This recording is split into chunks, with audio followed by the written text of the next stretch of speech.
Ранее пользователи социальных сетей выразили обеспокоенность, что по законопроекту территория авиабазы может перейти в собственность России. Председатель комитета, депутат Исхак Пирматов пояснил, что в протоколе говорится о том, что в случае проведения реконструкции неотделимые улучшения будут собственностью России.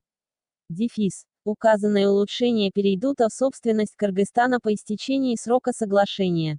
В 2012 году соглашение было подписано на 15 лет, то есть в 2032 году закончится срок, тогда Кыргызстан примет решение, оставить базу или вывести. Неотделимое улучшение – это не участок, это неотделимое улучшение взлетно-посадочной полосы, как асфальтобетонное покрытие, пояснил Пирматов. Также депутат отметил, что военная база используется совместно с кыргызской стороной.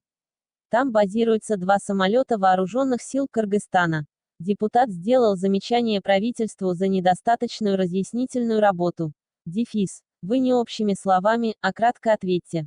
У правительства это превратилось в тренд, они боятся ответственности и не могут назвать белое белым. Сейчас правительство боится своей тени.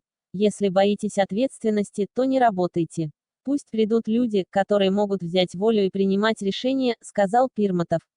Дефис. Когда журналисты нападали по этому вопросу, правительство молчало. Вместо вас им отвечал Исхак Айтбаевич Пирматов. Асфальт российский, а участок наш. Это соглашение наоборот улучшает наше положение на 2-3 позиций. После ратификации сумма аренды увеличится на 4 миллиона 791 тысячи сом. Для этих 3 слов никто не вышел из правительства. Вы инициаторы, ВС и ответьте, сказал Иманалиев. Он предложил отвести представителей СМИ на авиабазу и на месте ознакомить их с ситуацией.